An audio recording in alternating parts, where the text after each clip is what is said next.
Ce jour-là, tout aurait pu basculer en une fraction de seconde, une seule mauvaise réponse, un seul mauvais choix, et le plus grand maître de midi de tous les temps aurait pu perdre sa couronne. Car oui, ce jeudi 26 juin 2025, lors de sa 637e participation, dans les 12 coups de midi, Émilien est passé à 2 doigts de l'élimination, un moment de tension extrême que personne n'avait vu venir, même pas Jean-Luc Reichmann, qui est resté bouche bée face à ce retournement de situation incroyable.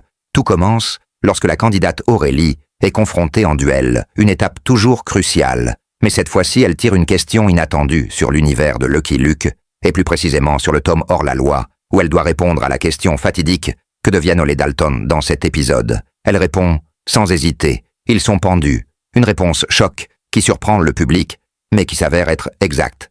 Émilien interrogé. Juste après, avoue sans détour qu'il aurait répondu. Il se marie une erreur monumentale pour celui qui est censé tout savoir et qui prouve qu'à tout moment, tout peut s'effondrer. S'il avait été choisi par Guillaume pour le duel, cette réponse erronée l'aurait éjecté du jeu, un séisme médiatique dont TF1 ne se serait probablement jamais remis. Car Émilien n'est pas qu'un candidat. Il est devenu un symbole, une légende vivante. Et ce moment de fragilité le rend tout à coup humain, vulnérable et encore plus fascinant. C'est cette faille passagère, cette brèche dans son armure intellectuelle qui rend la suite de l'émission palpitante et haletante comme un thriller en direct sur le plateau. L'ambiance est électrique, les caméras captent chaque mouvement, chaque regard. Et lorsque le coup fatal débute face à Aurélie, le public retient son souffle car tout peut arriver. Mais Émilien se ressaisit comme par miracle. Il puise dans ses ressources mentales et répond Danemark à la question sur Mette Frederiksen, avouant ne jamais avoir entendu parler d'elle, mais s'appuyant sur une intuition, sur un raisonnement linguistique qui bluffe même l'animateur. Une fois encore, il échappe au piège de justesse, et cette intelligence instinctive, ce flair qu'il déploie, fascine et déroute. À la fois, il domine. Finalement Aurélie avec 27 secondes d'avance, prouvant qu'il reste le maître incontesté du jeu, et en finale, il réalise un coup de maître à 10 000 €, ajoutant encore à sa cagnotte faramineuse de 2 554 230 et 1 euro, une somme vertigineuse qui défie l'imagination et qui attise les convoitises, mais aussi les critiques, car certains commencent à se demander si TF1 ne favorise pas son champion, s'il n'existe pas une mécanique invisible qui protège Émilien du destin. Pourtant, les chiffres parlent d'eux-mêmes. L'émission atteint un pic à 4,1 millions de téléspectateurs, avec 39,1% de part d'audience, une domination insolente qui renforce le mythe d'Émilien et rend chaque émission indispensable et imprévisible. Alors que Jean-Luc Reichmann s'apprête à s'absenter, la tension monte, car personne ne sait ce que réserve le prochain épisode. Émilien va-t-il continuer son règne, ou une nouvelle menace se profile-t-elle dans l'ombre?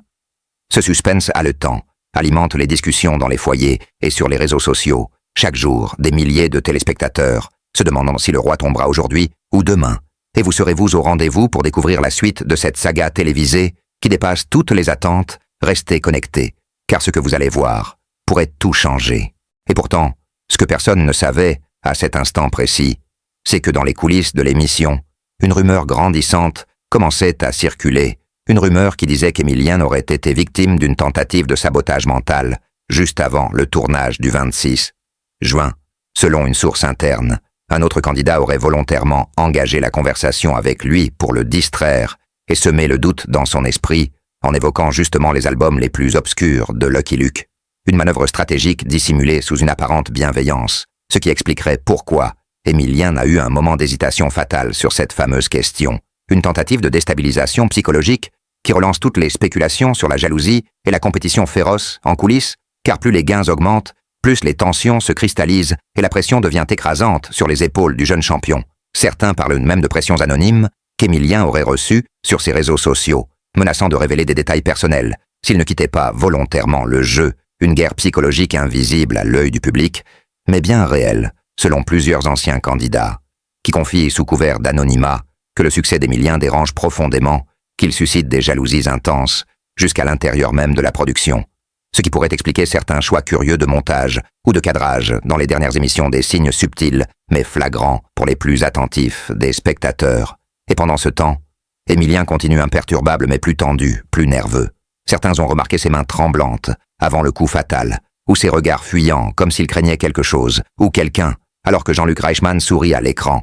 Une atmosphère lourde pèse sur le plateau, un silence pesant, qu'aucune musique ne parvient à dissiper, et la question se pose désormais, est-ce que TF1 maîtrise encore son propre jeu, ou est-ce que l'émission est en train de lui échapper, tant le phénomène émilien dépasse tout ce qui a été vu. Auparavant, il est devenu un symbole, un enjeu, un poids médiatique presque incontrôlable, et chaque participation devient un événement à haut risque, car la moindre erreur pourrait non seulement détruire une légende, mais aussi provoquer une onde de choc économique, tant les annonceurs, les marques et les partenaires se sont liés à l'image du maître de midi. Certains affirment même que des discussions secrètes ont eu lieu pour envisager une sortie anticipée mais glorieuse du champion, afin de préserver l'image du jeu et éviter un effondrement brutal de l'audience en cas d'élimination sèche et imprévisible. Et si cette théorie était vraie, alors tout ce que l'on voit chaque midi ne serait qu'un scénario savamment orchestré, une illusion télévisuelle maîtrisée au millimètre près. Et cela expliquerait pourquoi certains candidats apparaissent et disparaissent comme des ombres sans explication, pourquoi certaines questions semblent plus faciles à certains moments, ou pourquoi Émilien semble parfois survoler des épreuves que d'autres auraient échouées. Et le pire dans tout cela, c'est que malgré ses soupçons, malgré ces signes troublants, le public continue d'adorer Émilien, de le soutenir, de croire en lui, comme s'il était devenu le héros d'une nation fatiguée, en quête de figures positives.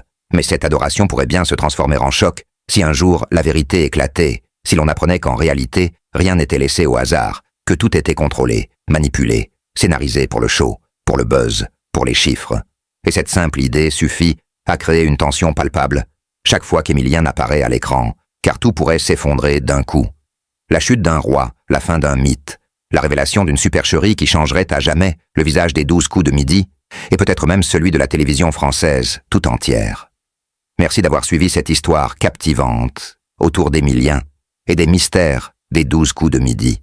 Si vous aimez les révélations chocs, les récits palpitants et les coulisses insoupçonnées du monde télévisé, abonnez-vous dès maintenant à notre chaîne pour ne rien manquer des prochaines enquêtes exclusives et des rebondissements à couper le souffle. Activez la cloche pour recevoir toutes les notifications. À très bientôt pour de nouvelles révélations.